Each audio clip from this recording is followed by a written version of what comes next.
I'm now going to introduce you to Stephen Bennett to take the reins. Let's go. Good afternoon, everybody. Thank you so much for joining us today. I am going to share my screen in a second, but super excited to get this started. Just give me 2 seconds here. Hopefully, I can still see. We'll switch to the Zoom. 1 second. All right. Share. And there we go. All right. We can all see the screen. It's Working on coming. a There we go. ultra. Yeah, we're in. Perfect. Awesome. Thank you. Thank you. Yeah, so happy to have everybody here for the KPI focused and then driven profit plan for landscapers webinar. Um, we have a tight agenda today, a lot of stuff to cover. I'm not quite sure we're going to be able to get it all covered, but we're going to do our darndest to do so.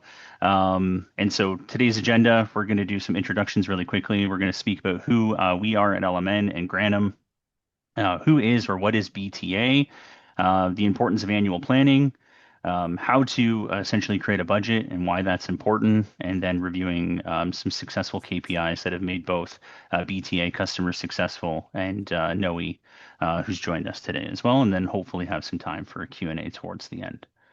And so just to start things off with introductions, I know Lydia introduced me. I'm Steve Bennett, Director of Customer Success here at Granum on specifically the LMN product. My focus here is to help dedicated strategic customers. And we do everything from account management to education. We run our boot camps, and so very excited to also do these webinars in partnership with folks like BTA. Joining today with us is Danny Kerr. Probably needs no introduction. Pretty much our local celebrity here, co-founder and CRO of Breakthrough Academy. Breakthrough Academy is a very prominent industry leader in both supplying peer groups, systems, and operational specialties within the industry. And then a friend of mine, Noe Lorca from Avanza Landscaping, literally just touched down, ran from Hmm. the airport to make this meeting on time.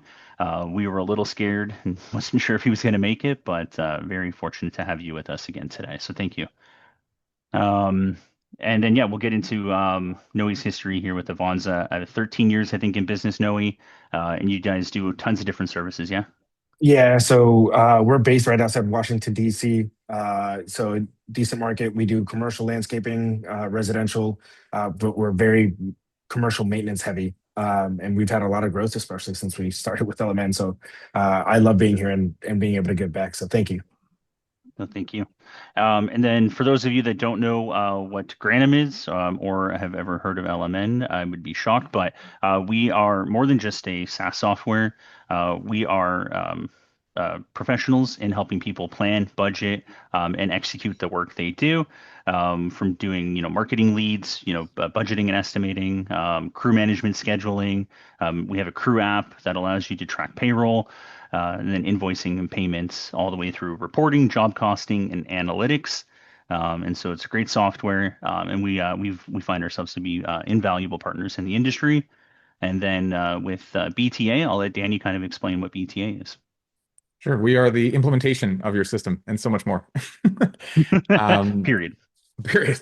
Systemizing contracting businesses for growth is kind of our tagline. But my background is in franchising. I spent a lot of years in the service industry, being a franchisee, running franchises, and eventually being on the executive team. And the business behind contracting is something I think a lot of people are trying to build.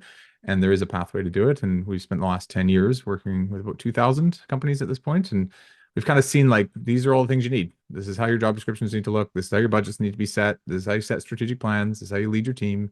All this stuff on the back end that a lot of us are probably busy building in our offices right now. So we help with all that.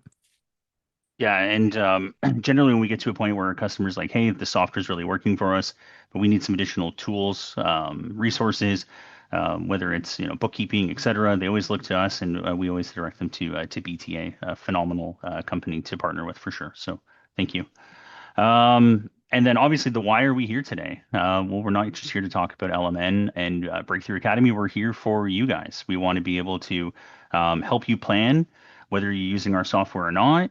And that planning starts with a budget, and then having goals. And I know Danny and Noe are going to speak heavily today about goals and how to prepare for success. So we'll jump right into it.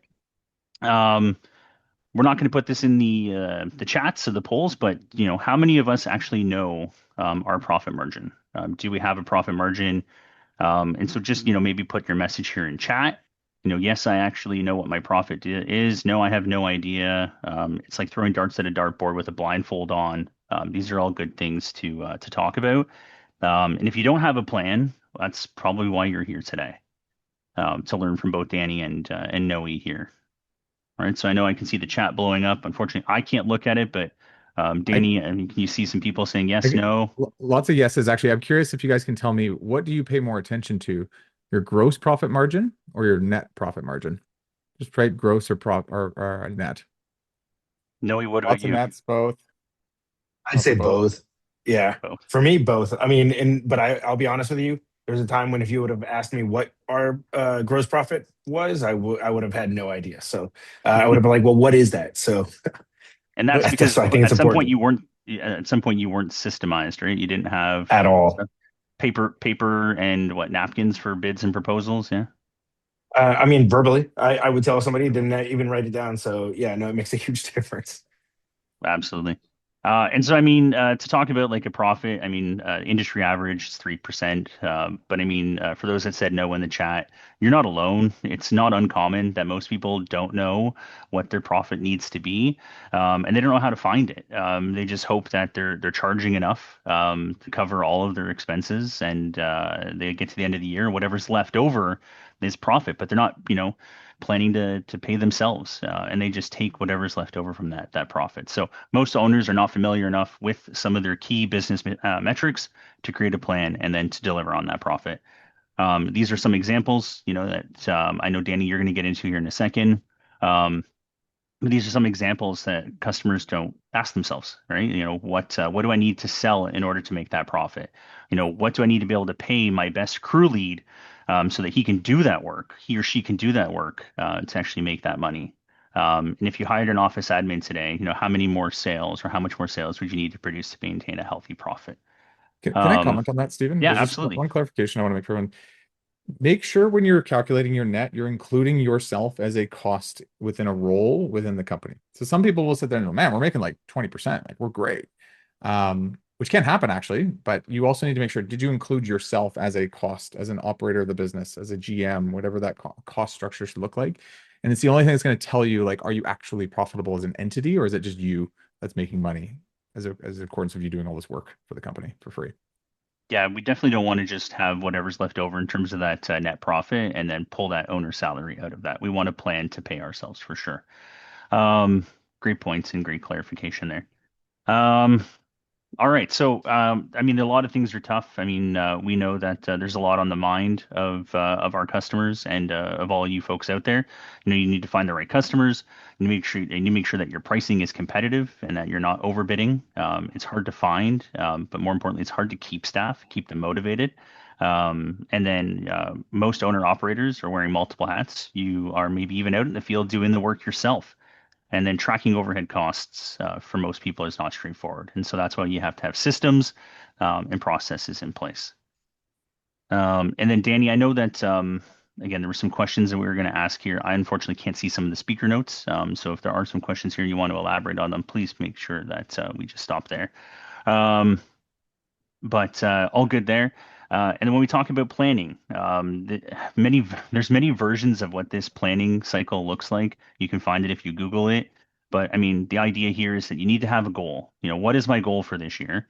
And Danny, you're going to speak to I think 3 or 5 goals here in a minute. But what are the desired outcomes? What strategies does the company need to deploy in order to get there? What measures or KPIs do we need to have? And then what are those desired results that we want?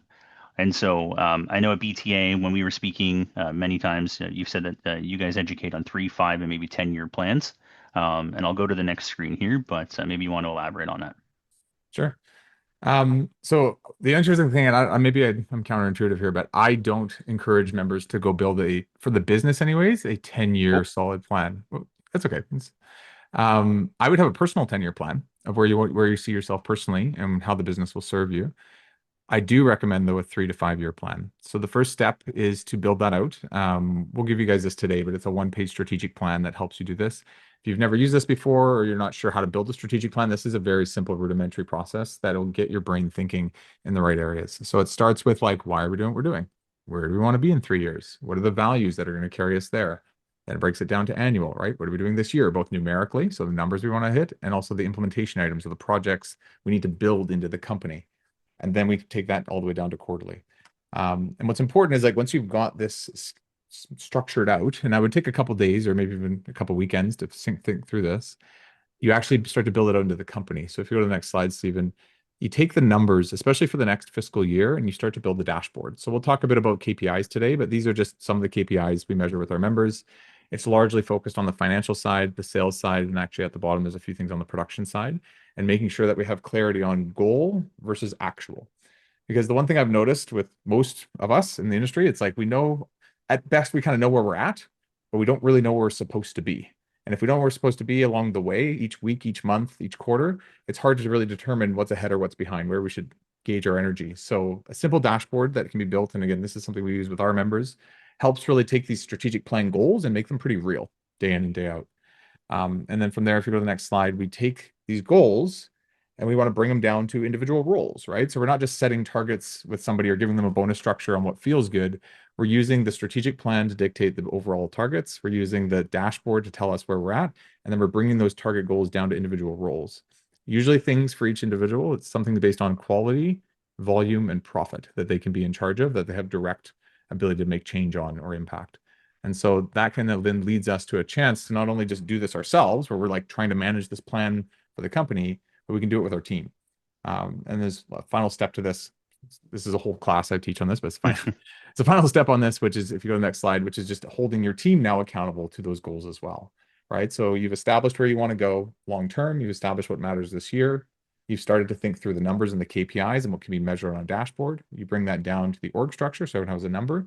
And then your job, this isn't for everyone on the team, but like for specifically, I'd say production management, sales manager, and or admin, they should have numbers that they're trying to help you hit by year end. And you're there helping them weekly doing goal setting and review on those metrics. So this doesn't get built overnight, but this is kind of like the creme de la creme, like the overall like masterpiece that most businesses I think need to create as we drive KPIs forward in the company. Yeah, amazing. And I mean, again, in chat, how many folks are doing any of this? Goal setting, personal goals, business goals. Are you sharing those goals with your team members? Are you communicating? I know, Noe, when you first started off on with LMN, what were you doing? And were you deploying anything like this, or did it take a little while to systemize items? I think when we first started with LMN, I mean, we didn't have any of this going on. One of our big changes was, going to one of these LMN masterminds and sort of understanding actually KPIs were one of the big things because you start saying, okay, and somebody asked in the chat about what is a KPI? So it's the key performance indicators. And so at the end of the year, you could look at what your whole goal is, right? Say, I want to make $3 million. But you got to say, okay, well, how do you break that down? What gets you to that? And so for us, as we started to understand and started to learn, then it's like, okay, what steps get us there? And that's exactly what Danny was talking about, where those deliverables, you can start saying, okay, great, your role is this.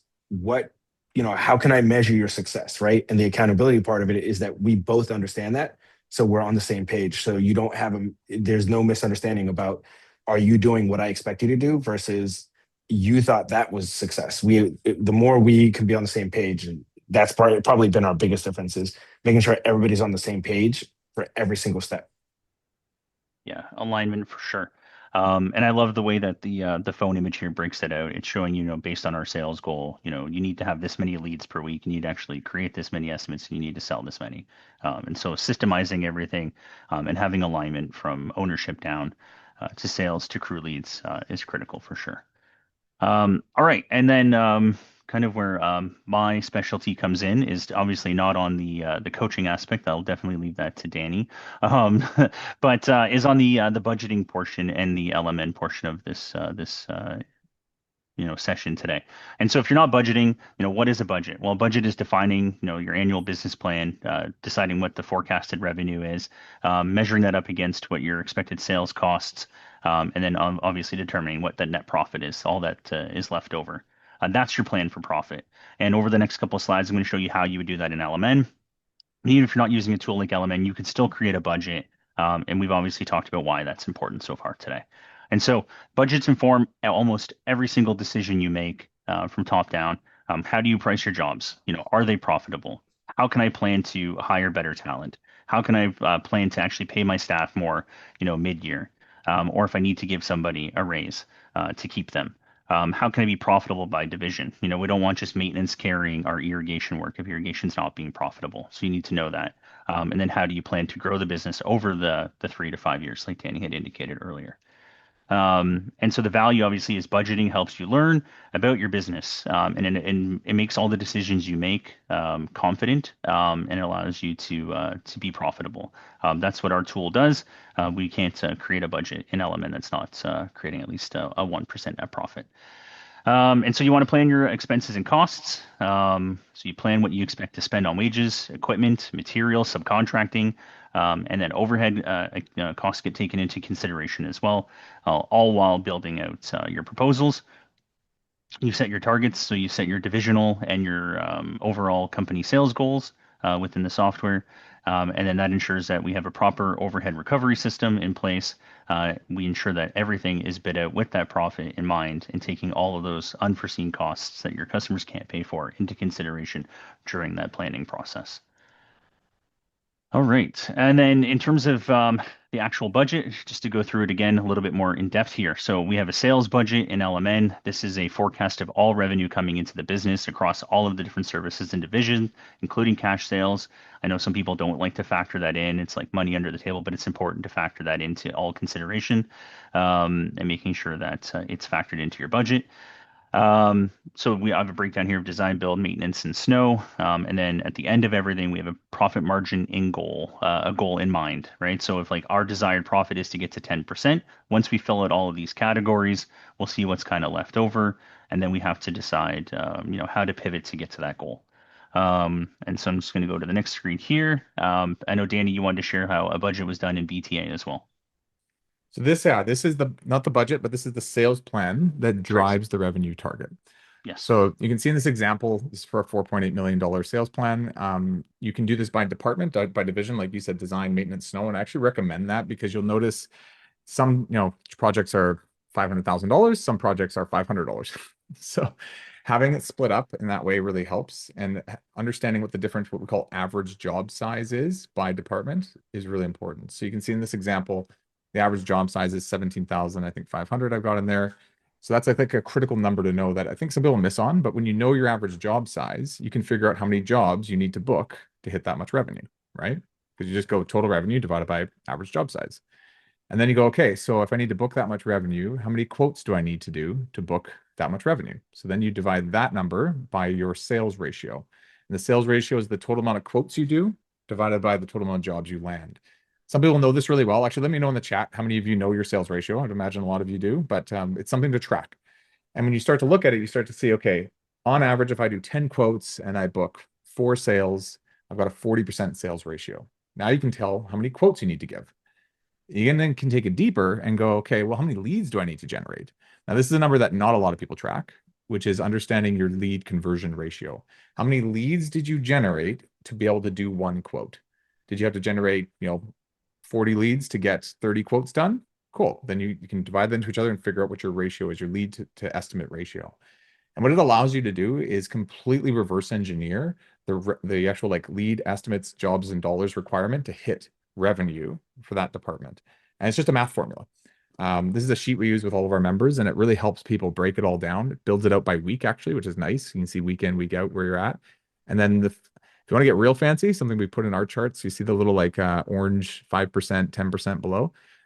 That's for seasonal variance. So if you have high seasons and low seasons, which you guys really do have, you can start to plan, when am I booking all this work? And then by booking a bunch of it in the preseason, then as it's slowing down in the slow season, how much work needs to be done by week. So it keeps your pipeline full because you know when you have to have that work secured.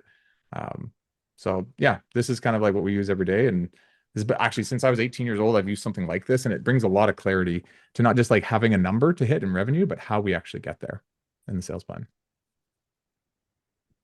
Yeah, I love it. Noe, I know before you had mentioned before you came to LMN, systemizing and doing this type of work wasn't something that you were doing. What were you doing before LMN? Maybe share some of that.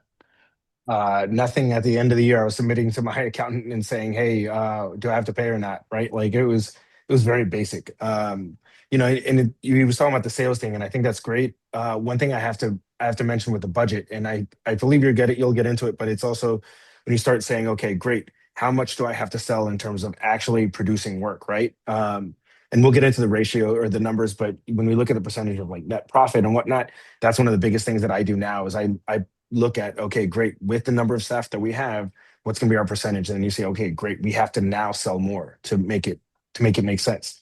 Yeah. Otherwise, it doesn't, and that's where I think that budget comes into huge. It comes in so handy. Yeah, I mean, again, it goes back to the idea of like if you don't plan, what profit plan do you want? Like what's that goal at the end of the year? And if you're not tracking things, whether it's through LMN, through a spreadsheet, here in this BTA checklist, then how do you know where you're at a quarter of the way through the year, halfway through the year, and then towards the end of the year, right? And you have no chance of hitting that goal, and then you're just left over with whatever is profit. To your point, you would go to your accountant and be like, "Here's everything. Was it good?" And that's not a plan. That's not a plan for success at all. Not at all. And then so yeah, very similarly to the way it was broken out, we do this in element as well. We take your sales from last year, what's our expected growth, and then we determine this year's this year's revenue goal. We put that into LMN as a sales forecast number as well. So absolutely. Moving on, then we have to start determining all of our costs. So once we've set our goal, our profit goal and our sales targets, we have to start to define the different costs. And so our costs are going to be made up of field labor, materials, equipment, overhead, and subcontracting. To get our target profit margin, it's going to be all of these things essentially, then minus your COGS. So like we have our target minus all these costs of goods and services, will leave us over whatever's left over. Sorry, will be the total profit. And you're able to then propose prices that should be at that profit margin to ensure that you're going to at least stay on target or aim for that 10%. And so cost should inform the price that you charge your clients and not the other way around. Another way to think about this too, a good thing for us is field labor versus overhead. A lot of customers don't take this into consideration. But when you're paying yourself, like, are you doing the overhead work? Sorry, are you doing the field work, or are you overhead?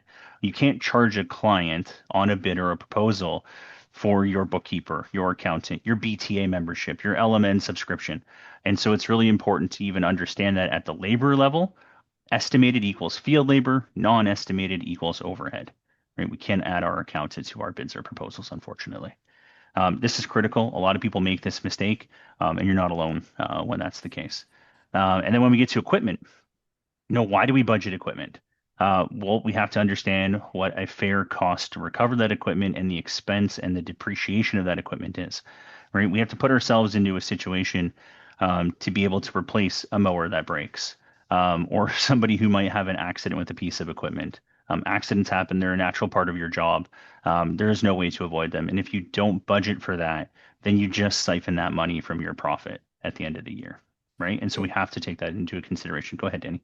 Just mentioning on this too, like, do you guys charge your customer when you have to rent a piece of equipment to do a job? Just give me some yeses or nos here. Because I think a lot of us probably do, because we have a direct cost to doing that job. We're like, why wouldn't we? But then how many of you actually rent out your own equipment to those projects? Because I think a lot of us don't, right? And we feel like, well, I own the equipment. Like, why would I charge my customer? And I'm like, well, no, like, you bought that piece of equipment or you leased that equipment. Like, that's yours. You need to rent it to the job. It's no different. Yeah. Just because you took on more risk and bought that piece of equipment doesn't mean you don't pass that to the job site as well.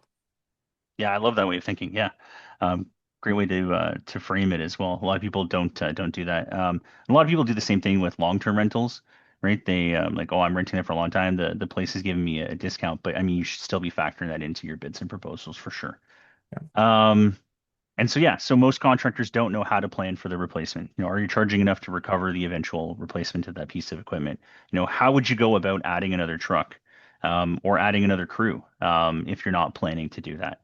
And then obviously other things that you need to consider, ownership of it. Do you own it already? Are you financing it? Are you paying leasing fees? Like, what's the interest rate on that?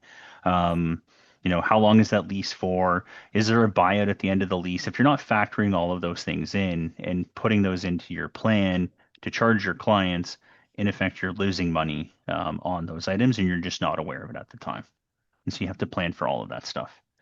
Um, Same thing would go for materials. And then we'll get into some best practices here. But are you tracking the changes in the cost of your materials? A lot of people are impacted by tariffs or this or that. There's a lot of um, uncertainty in the marketplace right now, right? And if you don't forecast some of those, those changes in the world into your budget, then you can't pass those charges on to your customers. And so a budget isn't just a set and forget either. We want to be making constant updates to it throughout the year to ensure that we're taking those types of changes into consideration. Um, are you adjusting those prices throughout the year based on those rising costs for some materials? I know some people right now are going through salt shortages, right, in like Michigan and Ohio areas, and it's like, yeah, that's happened this year. How do you forecast that so that you don't get burned by that in 2026, 27? And so you definitely have to take those type of items into consideration as well. Danny, anything to add into here as well for forecasting materials? Or it's not just for materials, but it is for your maintenance projects. Something we mess up on is we don't put in our agreements that there'll be an annual increase built in. And so we have to go and renegotiate with our customer every single year. Put it in the contract that it'll be a 3 to 6% increase based on inflation and other factors. And that gives you the flexibility to just increase your rates. There's expectation that's already set in, and you don't have to constantly go back and have those conversations. Because I think some of us, and I've seen this, we avoid that conversation, especially with Mhm. the customers we don't want to disrupt too much, and we let that price stay far too long. So to keep up with the cost of materials, to keep up with the cost of increasing labor costs, everything else that comes with the economy that we're in right now, make sure that is built into your contract and is discussed near the beginning, so the expectations there and it's clear. So Yeah, and no, yeah, I would say like again, I don't want to keep going back to like before LMN, but like, what were you doing for like forecasting materials? Nothing, right? We're Again, there was absolutely nothing. No, I mean, now we can, again, we look at every job now and we say, okay, how many yards of mulch should we put down? Or, even if we're building something, I would look at it and say, okay, great. And I actually have a lot of friends that still do this, that you say, hey, how much are you charging for a cubic yard of mulch? And they go, I just charge double. And you're like, okay, but are you making money on it? Of course, it's double what I pay. You're like, okay, but there's a lot of factors that go into it. Like, you got to drive time. You have to, that opportunity cost. Are you really doing that? And I didn't think about it like that either before, but now every time I'm like, okay, does it make sense to get it delivered, right? An $85 delivery fee. That way, I don't have that opportunity cost of getting a guy leaving the job site to go work, paying like to someone to go go over. sit in line. So Yeah, for sure. there's a lot that goes into it, And, especially for materials. and would you say that you're consistently reviewing your material costs throughout the year? Do you update your budget? If so, how frequently? We do. What I do is honestly the site one link that's in there that you can just press the button and it updates everything automatically. That's Okay. a game changer for me. So because I'm not going to go in and individually do all of those things. Now for bulk material that we're getting a lot of deliveries, like mulch, buying 80 yards at a time, that will definitely do it. But all the smaller things, I love that site one link that you just update. Yeah. Again, just want to go back and reemphasize a budget's not set and forget. You definitely need to adjust material forecasting along with other items just based on market flows for sure. And so something to consider, how can we lower material costs without sacrificing quality? Make sure that you're checking vendor pricing, leverage your vendor relationships. If you have inventory systems, can you order in bulk? Can you standardize the material so that way you don't have unexpected costs? I mean, it's tough in that example I shared earlier regarding salt. But you try your best to order in bulk. Make sure you have enough for your season where you're not going to have any waste, and therefore you're not subject to like price increases or shortages of materials for sure. And then obviously training your staff correctly helps lead into a reduced waste of materials as well, right? We don't need them to be cutting stuff or planting stuff incorrectly and then having to replant it, or to kill plants and you have to replant them again, or you have warranty work, etc. And so these are ways to minimize costs without sacrificing quality. Subcontracting. This is a good one. Does everybody here use subcontracting? I'm going to say general consensus in chat's probably going to be like no, yes, maybe. So it's probably going to be all over the map. Noe, do you use subcontracting? We do, and we used to use it a lot more. For snow, is probably one of the biggest ones that we do, and I know a ton of people that do snow. That's one of the biggest things where when we went into LMN, if we're charging, I don't know, $70 per man hour, if we were paying 50, I used to think, okay, great, we're making $20 per man hour on it. Nope. Well, then you realize you're all of a sudden losing money because you're not recuperating any or recovering any overhead on it, right? So then all of your overhead goes to that, and then you're still having to pay more. So luckily with the budget, you can now then see, okay, am I charging, like you said earlier, are you charging enough? And so then we had to go across the board and raise prices. That was actually one of the biggest things when we did it was our second budget in LMN, second annual budget in LMN. We went in and I mean, we sent out emails to every single customer like, hey, we have better understanding of our costs. Your new price is this, and we appreciate your loyalty to us, but we understand if you have to look elsewhere, because we otherwise you're just throwing money away. So why would, I mean, you could literally take a lighter to $100 bill and it's doing the exact same thing. So That's it. we Yeah. we avoided that by updating everybody's contracts. Yeah, that's great. Yeah, again, before Element, sounds like you were doing a lot of guessing for sure. To hit on subcontract, not everybody uses it. There's a great opportunity here. It lowers obviously equipment risk. It's not your equipment. Generally, you can increase your revenue. Maybe the subcontractor is underbidding what you would bid yourself, and so you can still make your same net profit. And obviously, there's a little bit less of an overhead cost. You're not carrying items for what they're doing. There is risk though, clearly dependability, quality, and safety, things that you need to make sure that you're double checking when you're using a subcontractor. It's also the only thing in LMN that we don't give industry average standard rates to. Why? Because not everybody uses it. And so we can't compare you to every company because it's not something that's always used. And then, yeah, overhead costs. We touched on this kind of throughout, but a lot of customers, a lot of people, whether you're using a system like Element or not, don't factor in it, overhead costs. They don't take into an owner's salary into consideration. If you don't put that salary into a plan, into a budget, then you're left just siphoning from the net profit at the end of the year. Are you factoring things like advertising? I said software earlier, uniforms, cell phones, internet, tablets, those things that you can't put on no bid or an estimate to a customer, because they would start to question why those items are on their bid or proposal, right? But a lot of people aren't factoring those in, and therefore you're not planning for a profit. And so if you're just guessing, this could kill your business at the end of the year. And so what is not in overhead?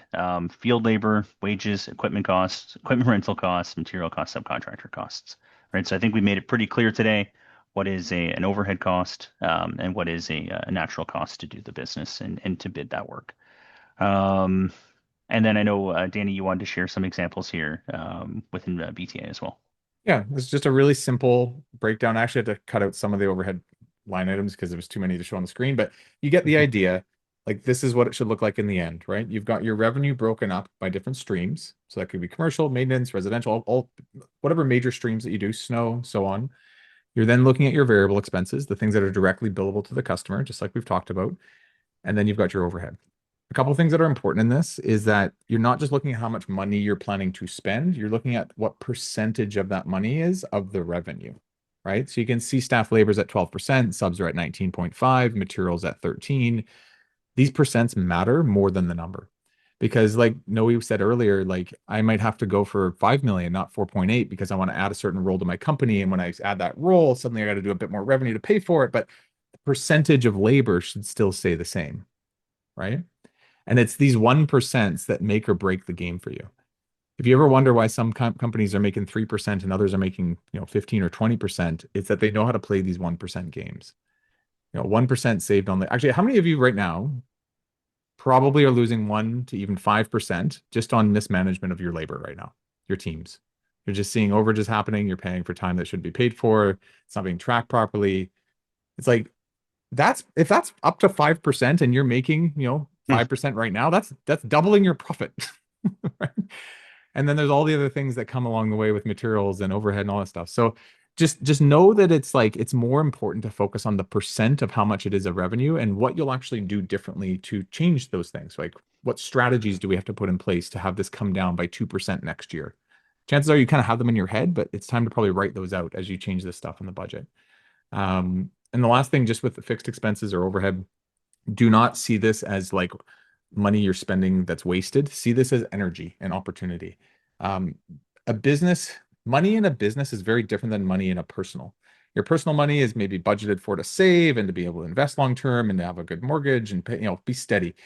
In a business, it's actually used to direct energy and effort, right? And your job as an entrepreneur is to understand where am I getting the right ROI from where we're spending money and where am I not? And your ability to understand that and redirect that every year is your ability to create profit and success in an organization. And so, don't just put these numbers in and hope for the best, analyze them. Like, what value am I getting from my subcontractors? What value am I getting from my bank? What value am I getting from this material and equipment, or so this equipment that we purchased? And is there something more efficient we could allocate this to? This is especially true in marketing. What value am I getting from my paid ads? What value am I getting from my social media influence stuff? Is there true value in these things and what's the ROI? And if I can justify it, great, let's move forward. If I can't, I might want to reallocate. Or if there's something that's giving tons of ROI, I might want to give more to that. It's like, hey, this team culture event we put on, it's like totally jacked up everybody. And we're like, the productivity for the whole crew went up like a ton in the last 2 months because of this. It's like, maybe we need to put more money into this because that's where energy is going to be appreciated, right? So see it as energy versus money is kind of my note. Yeah.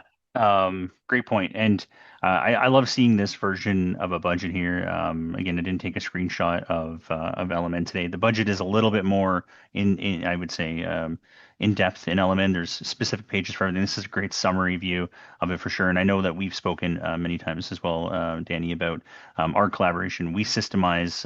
We have a system where this information gets plugged into as well. And then we're able to job cost track all of this work that's being done. But I love to see this summary view of it here as well. This is great. And yeah, back to your percentages there at the top as well. Again, we have those industry average standards as well, and it's really important to pay attention to those throughout the system. But I love to see that. There's some Very questions important. about that in the chat, so that's good. So you guys will provide some industry standards for people to pit against because Yeah, yes, we do. Yeah. So again, the only one it's not covered for is subcontracting, just because it's not something that everybody uses, and so therefore we don't want to negatively place an industry average standard there. It also then indicates to some people like, hey, if I'm not subcontracting and I'm doing everything in house, then like why don't I have subcontractors? And we don't want people to go and add them if they're doing that work themselves. And I think that that's noted there, kind of in the BTA one as well. I didn't see some contracting there as a percentage. Um, and then, yeah, using ratios throughout the year for quick check-ins. I know we're going to start getting into more of the KPI information here, and we're going to have some conversation between Danny and Noe for sure. But labor, material, equipment, subcontractor overhead, we've talked about those many times. You want to quickly, to Danny's point, identify overspending. We have reports in LMN that you can see where revenue is being spent on for marketing. Every estimate is tied to a referral source. That referral source is not generating income. Get rid of it. Spend money where it's being allocated or where it needs to be allocated that's already making money. If the yard signs are bringing in more revenue, but your Google ads are not, we're going to show you that information pretty quickly. We want to create healthy awareness of overall company spending. So again, the budget's not a set and forget. We want to be evaluating where we are throughout different periods of the year to see if we're on budget and on track to hit that year-end goal. And then you get insight and efficiency pretty quickly by utilizing our platform and utilizing a company like BTA to keep coaching you on what you need to be looking for and identify those early warnings.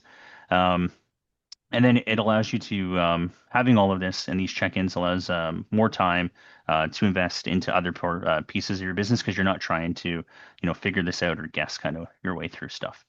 And today we're going to talk about, it says 2 important KPIs, but because we have Danny and Noe here, I think we're actually going to try to hit on 5 today. And yeah, we'll go into this slide first. I'll turn this over to you here, Danny. Sure. We spoke a bit about this already, but just to reinforce what you're saying, like you cannot change what you don't see.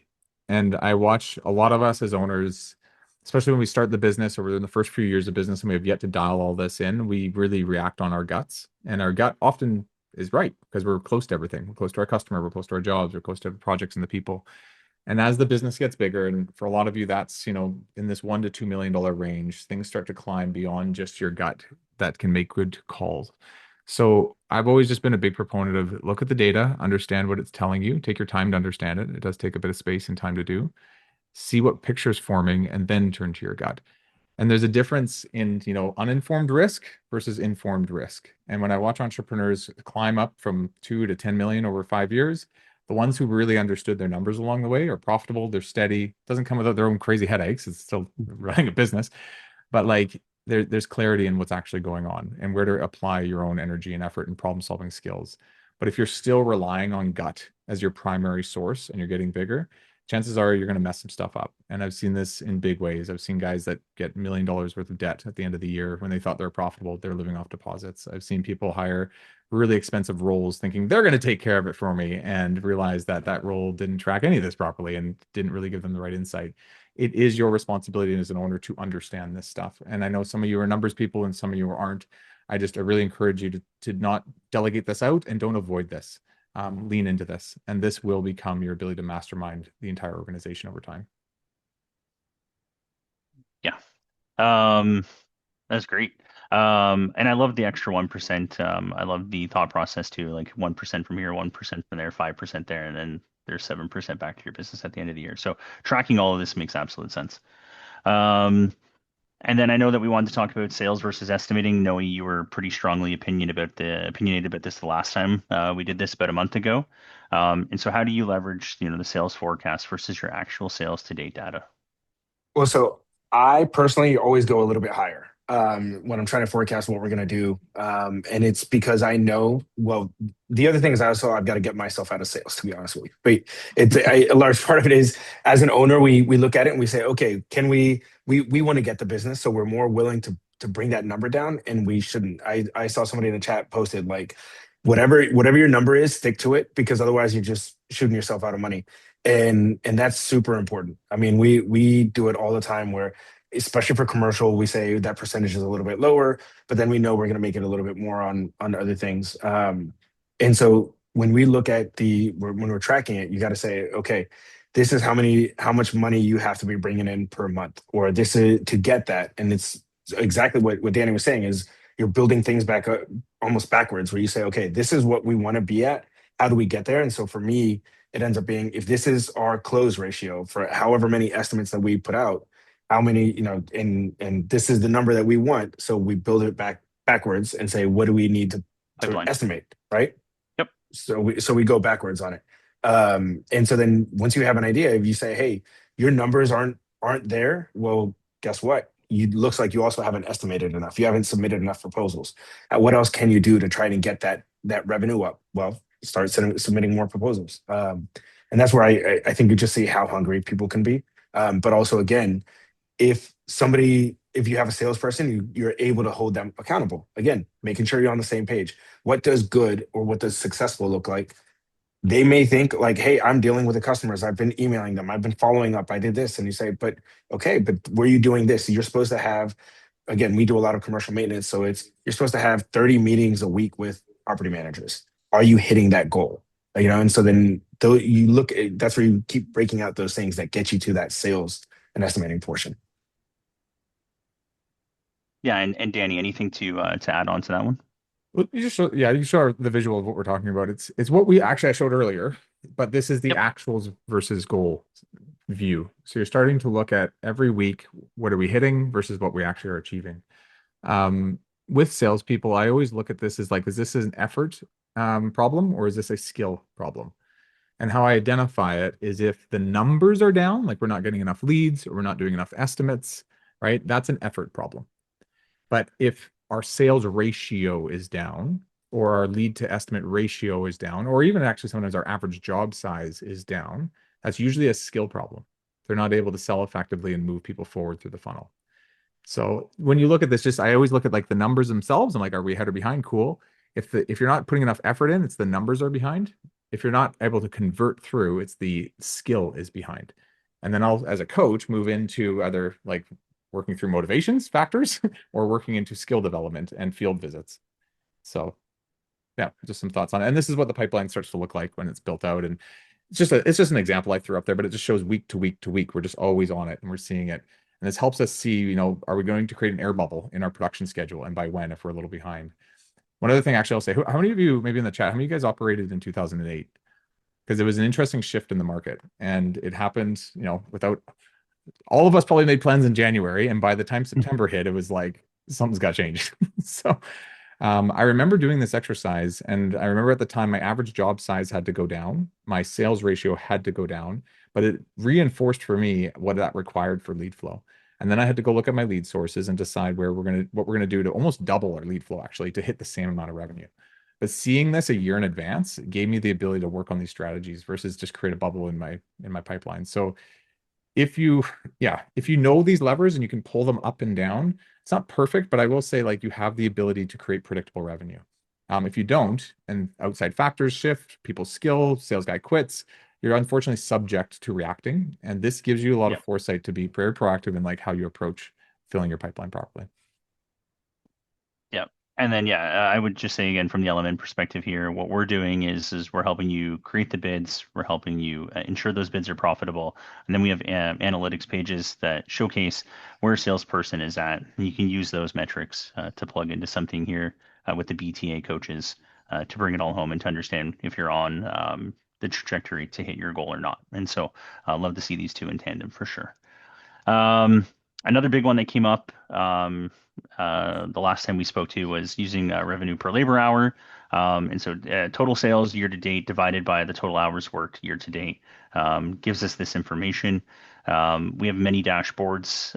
Even in the actual estimates, it'll tell you what the revenue per labor hour is versus your budgeted labor revenue per labor hour. And so we constantly show that throughout the software. It provides immediate awareness of what type of work is being sold compared to the strategic plan. Again, helps identify if we're going to be able to hit our sales target. To Noe's point earlier, he said sometimes with commercial, they'll know that their revenue per labor hour might be a little bit lower, but then they make it up in different types of work. And that's okay as well. As long as as a company-wide goal, we're on target to hit that revenue per labor hour. Generally speaking, at the end of the year, you'll be on plan for sure. It forces the team to sell work that serves the company's goals set out in that strategic plan. These are some benchmarks that we pulled from some LMN numbers as well. So $150 per labor hour. It's the average total revenue per labor hour for design, build, install, and then average for maintenance is about 65. And I know I'll let you guys both comment here in a second as well before we get into before we get into the other ones here. But Noe, any more insight into how you use RPH? Yeah, so last time I know we did talk about this a little bit, but I mean there's different products, right? Like let's say if pavers are you have a higher quality paver or even let's just say more expensive paver, right? If you're using that, can you increase that labor hour just by you're selling pavers, but you use a higher quality one, a more expensive one, as opposed to just a cheaper version, right? Like let's just say Home Depot.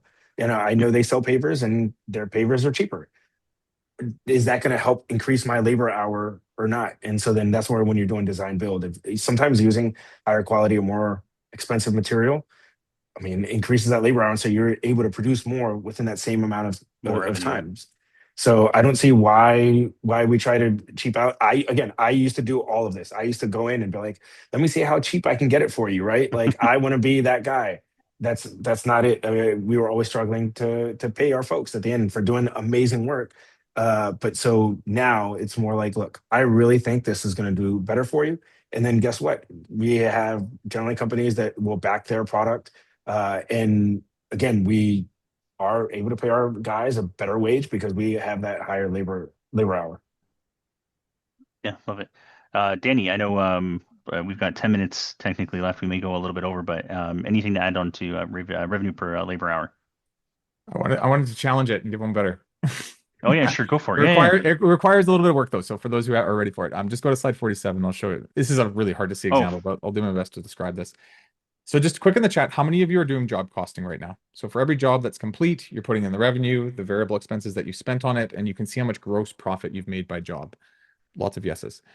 The biggest thing you can do once you've achieved that is you can see in the top right corner, it's kind of hard to see, but we start to look at gross profit made by hour.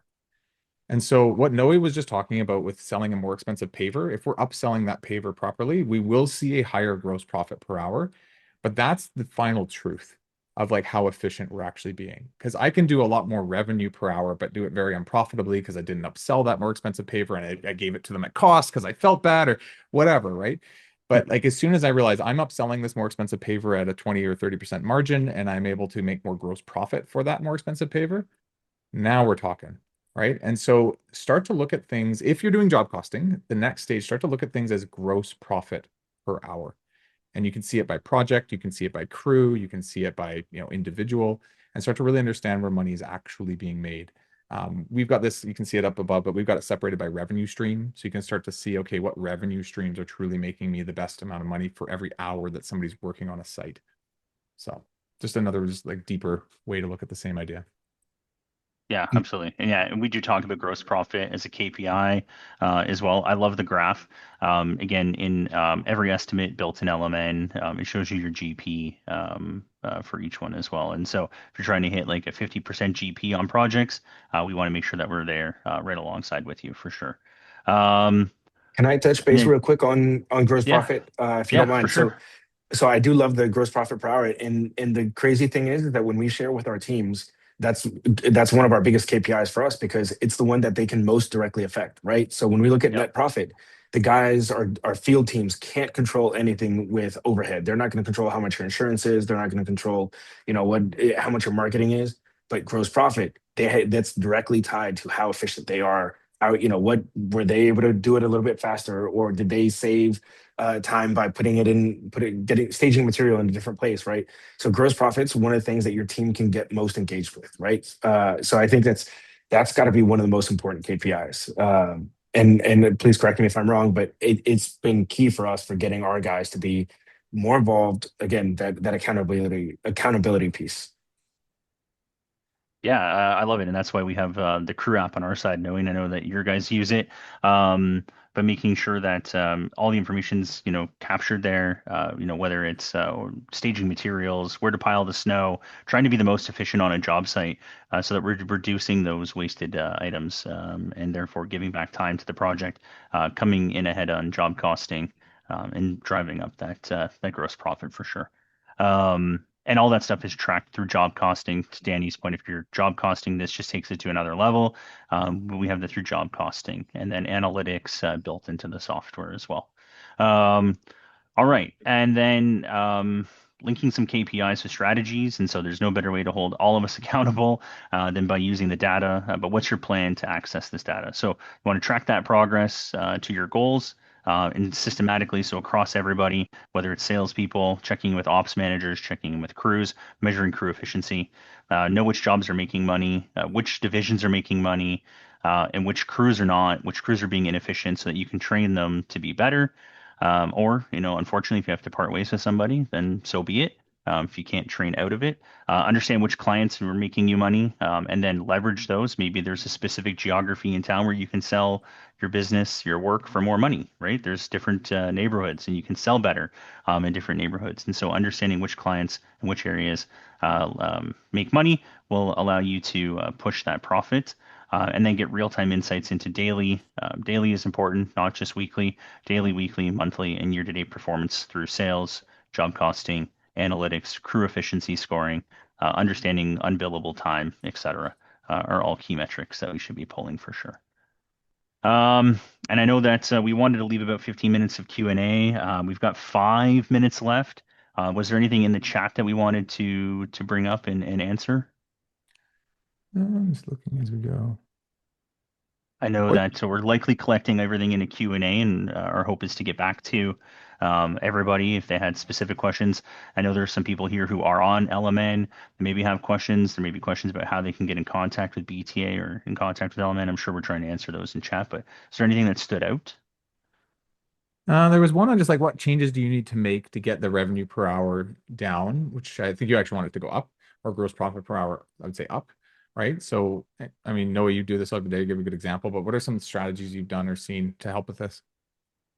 So for us, again, it depends on what kind of job, right? If it's design build, a lot of it comes down to staging. A lot of it comes down to, where the material is going to be delivered, who's doing what, right? There's a lot of times that I've seen, and one of my biggest things is actually a lot of teams go in and they say we need 4 guys for this, and we need 5 guys, and you come in and you could be more efficient with 2 people at a time. For mowing routes, residential mowing, one of the craziest things is the difference we had from going from 3 people in a crew to 2 people in a crew. We saw how much more efficient they were. And we literally halved the time, and we were just making more money on mowing. And you talk to anybody, everybody goes, no, you can't make money on mowing. And I used to be one of those people. Again, like mowing, you just get it so you can get into cleanup and mulching, and do all the other services. But now, and actually, that's another way we increased revenue per hour is, can you add other services? So when we do mowing, we're actually, Yep. we include mulch bed maintenance. And so we go in and we're while one guy's mowing and doing whatever else, another guy might be pulling weeds. And so you're there already there. Can you increase what you're charging for that visit? And so now my most profitable service is residential mowing, and I never thought I would ever say that. And I'd be very surprised if people on the chat tell me like they knew that mowing was super profitable for them, because that is not it, not what I expected would ever happen. Else is in here. Do you not bill customers for admin? Do you bill customers for administrative costs? I don't. For me, I mean, I put that in overhead, and so one of the examples I think that I was going to hit on it, for overhead. There's a lot of things that can go into overhead. So, for example, BTA, like Steven said, you could do your subscription, right? There's a lot of conferences that I love going to conferences, and guess what? My travel, my expenses going, all of that goes in our overhead, and the actual cost that goes up for my customers is maybe like a penny for their annual contract, and so it doesn't add a whole bunch to it, yet it covers the cost, right? Like those are all costs that we have to do. And a lot of people, I talk to them about going to, for as a landscaper, going to the National Association of Landscape Professionals, the Elevate conference. They go, oh, I'll see if I can afford it this year. And it's like, well, why aren't you charging your customers for it? And again, you're not going to put that on as a line item, but you Yep. should be paid. You should be paid for that, right? You're going there, you're educating yourself.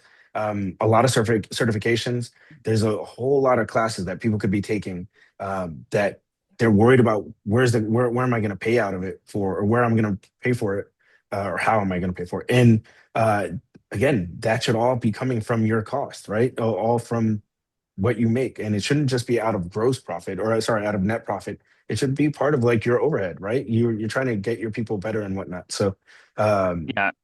I was yeah. gonna say I agree with that completely. I know we have a sister product called Greenius. We train Yes. employees to be safe. There's sales training in it. There's a bunch of benefits to Greenius, and yeah, we absolutely want to charge our clients for those costs, because now our team members are safer. They're more productive while they're on your property, and so the customer should absolutely be paying for that. Where I would say I see the exception for admin costs, and maybe it's not admin costs, but drawing up like plans, doing like the development work for a design build project, the 3D rendering, that type of stuff. That absolutely, I would say, gets added to the proposal itself, and you can create those line items to make sure that you're charging accordingly. Maybe you charge a flat fee, maybe you have to outsource that design work, but that should be added to a bid or a proposal. That is something the customer should absolutely be paying for as well. Cool. There's more questions, but why don't we go through our final slides and then Yeah, I'll try and pick absolutely. a few. And so I know as a big takeaway here for everybody, we'll be sending out a guide to building a profitable landscape budget. Some of the techniques that we use in LMN. Again, if your LMN customer is great. If not, you can still use these same techniques to help yourself. We're obviously excited to talk to people about how LMN could benefit them. If you book some times to talk to our sales team, we'll give you a gift card to fill your tank. And so if you'd like to, you could scan that QR code there today. I'll leave it there for a second, and then I think there's a shout out here to the Breakthrough Academy folks as well. And so Danny, I'll let you speak to this as well. Cool. Yeah, so we went through some strategic planning documents. We talked through some numbers. If you want to have access to that stuff, we're going to give it away for free. So scan this QR code as well. And I think, Sam, if you just put a link in the chat, they can use that as well. And if you're, same thing, if you're interested in chatting with us, we're happy to chat. We are essentially the guide that will help walk you through all of this and step by step work you through it. You work directly with a coach one-on-one. You work with a peer group that you work with basically throughout the whole year as you guys set goals and go after your strategic plan. And piece by piece, we start to implement these strategies. All of you are at different places. So depending on where you're at in business, we kind of latch in where you're at and we start to kind of put this puzzle piece together to be one machine. So that is us. Yeah, that's pretty much it. So if there's no other questions in the chat, I mean, we can almost end this on time. I did want to again thank both Danny for your coaching expertise. Again, at LMN, we don't pretend to be business coaches. We are a software solution. A lot of us have been doing this for a very long time and have some industry knowledge, but we rely on folks in our partnership with BTA. So thank you for being here today. And Noe, always appreciate both your friendship and your use of our software. And you're such a big advocate of it in your peer groups as well. And so thank you both for taking time out of your busy schedules to be with us today. Thank you, guys. There's lots of questions if you want to do some, Steve, or if you want to call it at the Yeah, end. I mean, I'm good for another five minutes here if we want. Yeah, we can go through them. Yeah. Okay. So there was one where they were asking about the equipment, and I can speak to that in terms of LMN. So what with LMN, they were talking about a $200,000 tractor. I don't remember what kind of piece of equipment, but it was an expensive piece of equipment, right? And so you're obviously gonna if you put that as a line item into an estimate, it's gonna be crazy high, right? But so with LMN, what you're able to do is you're able to take that same piece of equipment, you put in all the numbers, you say, how many hours are we going to use it in a year, right? And then how many months out of the year are we going to use it? And so it can actually give you hourly prices for that. And so if you're going to use it on a job site for 2 days, you can do it by hour or you can do it by day. But you can go and say you're going to use that piece of equipment for half a day or 2 days or whatever it is. And so then you're costing for it adequately without, again, raising up the price immensely. You're making sure you're recovering those costs. So we do put it as a direct cost instead of overhead for that same reason. Yeah, and then that way you're only charging it to the customers that are using that piece of equipment. So that makes sense. And yeah, there's definitely strategies around how to allocate those resources in LMN, and our customer success managers and even our onboarding specialists will definitely walk each customer through that. If you're currently an LMN client and you're stuck, you can email our CSM team at lmn-community@granum.com, and they would be happy to help strategize where to put stuff within our systems for sure. And I believe, I think everybody will be emailed a link to this. Yeah. Thank you, Lydia, for putting that in there. Devin asking about just like field labor hours percentages. Actually, it's a little hard to understand. I think there was one question on like, how do you incentivize field labor? How do you make sure that there's like a target for them to achieve versus actual? Do you pay them bonuses for it?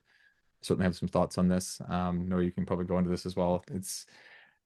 Everyone does a little different. I will say I come from the world of piece rate. So we were able to do it in certain areas under certain circumstances. They can't just do it anywhere and make up your own rules. So you have to follow the rules on how to do this. But we would always go, every estimate we had, we'd always have a number of labor hours and we'd have it broken down by, the different stages of the project so that they knew where they were at. We would organize their week by going before lunch and after lunch, and we would put in certain parts of the project that need to be done before lunch and after lunch, a number of hours. They're always pushing to achieve that. Let's say the job was for 100 hours and they got it done in 90. I would pay them the full 100 hours. Let's say the job was for 100 hours and they did 110. Here's the penalty. I would only be paying them the 100 hours. I have to, under law, be able to pay them at least a minimum wage rate for every hour they physically work, and that has to be in their agreement to do that properly. But different states and different provinces have different rules. Sam, if you can find it online, there's a company that we've been using called Protiv that does a really good job of tracking all of this and meeting the legal requirements in your state or in your province. But it's a really good way to involve your field staff in the journey with you, where it's like, we're going to do this together. You're going to benefit as we go. You getting more efficient is going to make you more money. And the biggest thing I've realized with this is like, as an owner, it's really tough when you're in the way of somebody's ability to make more money, right? Because they keep coming to you for a raise, they keep wanting more, and it's like, well, bring more value and then I'll give you more, right? And it's like this weird dynamic that gets created.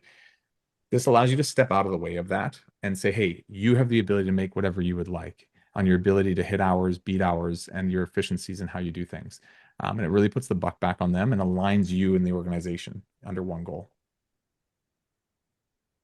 I can say for No, us, yeah, go for yeah, it. one of the things that, well, there's a few things that we started looking at. And again, it's all in LMN, which is why I'm such a proponent of LMN because of all the things that the numbers and all the getting efficiency rates, right? So when you look at a job and it's exactly what you're saying, like the 100 hours versus 90, where we can see, okay, what was your efficiency rate on it? Did you go, we look at it and we say, were you above 115% of the hours? Then something was wrong. We can have a meeting about it.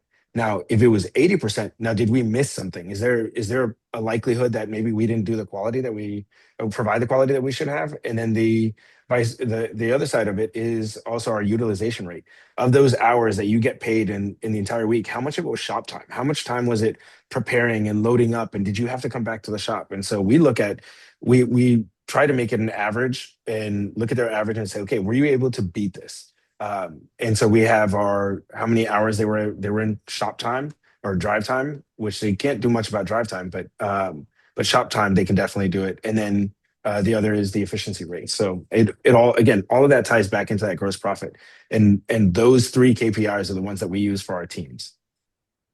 You need to know your budget for the job, how many hours, and you need Yeah, to be able to track the hours, which Element does both, right? You guys have Element time, and the way that it gets built out as a quote, you already know your hours, right, Steve?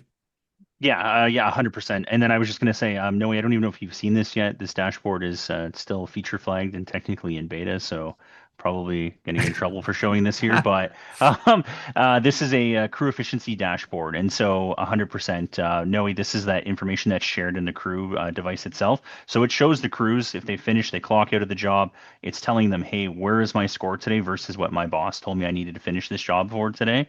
And so you can see that on-time score percentage is now here in a physical dashboard.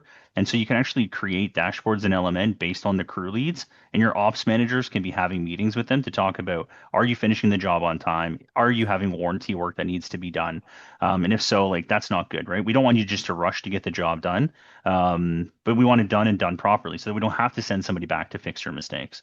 And so you're able to see all of that here with these efficiency dashboards and tracking. So yes, knowing your budget, having a target, having a goal, executing on that target, job costing, and then being able to hold your crews to a certain standard and reviewing where they're at so that they have that transparency so that when it comes to review time, you can use these reports to discuss whether or not you should be giving them a bonus or an incentive or a raise for next year.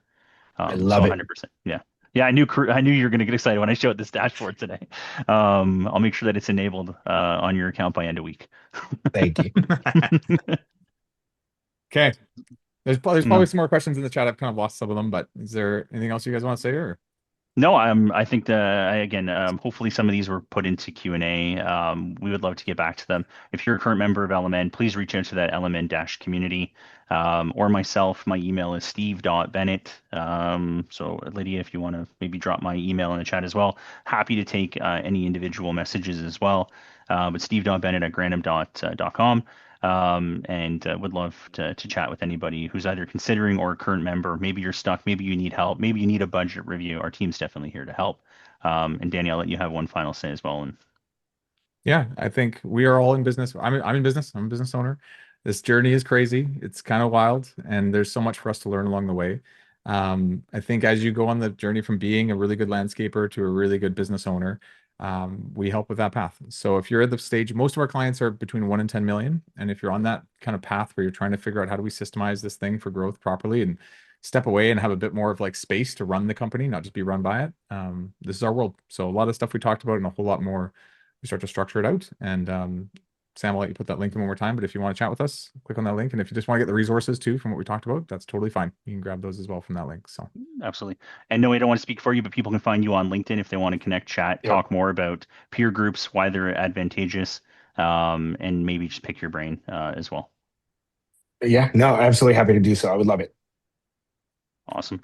All right. Well, we will land the plane there. Thank you again, everybody, for your time.